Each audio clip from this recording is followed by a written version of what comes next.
Hi, it's Gronnemark, the throwing coach.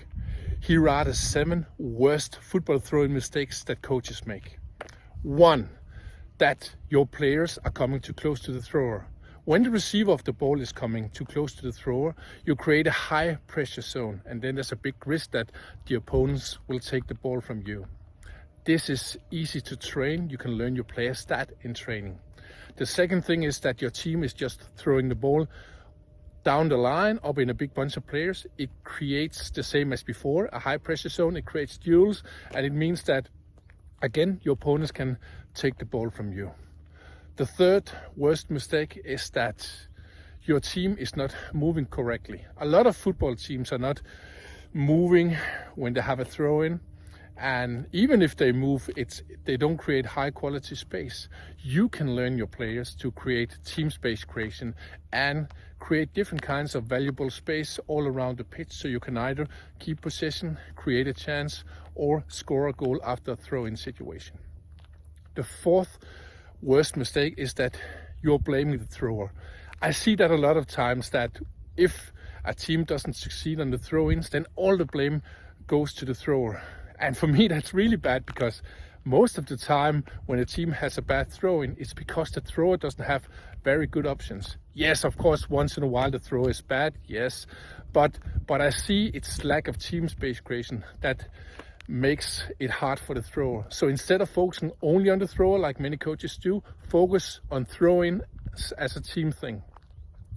The fifth worst mistake is that I see a lot of teams doing low quality long throw-ins simply because they're too short.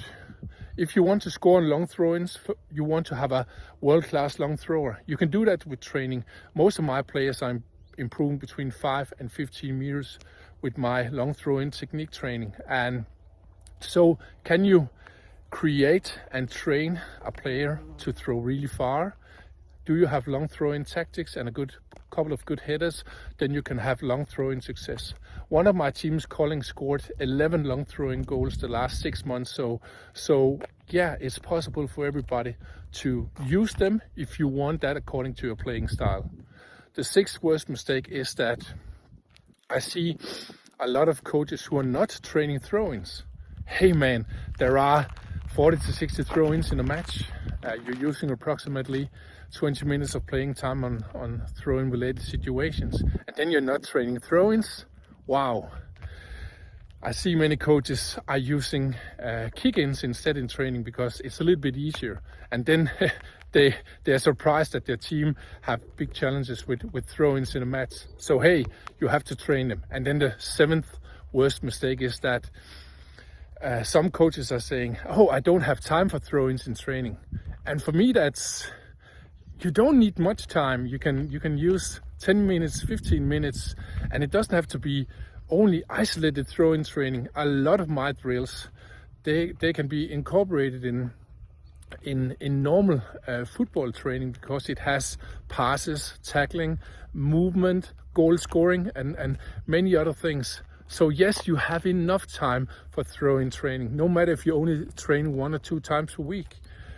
So again, do you want to learn more about throwing coaching, how you can improve your team, not only with possession, also by goal scoring, but also taking the ball from the opponents? You can get my help in 3 ways.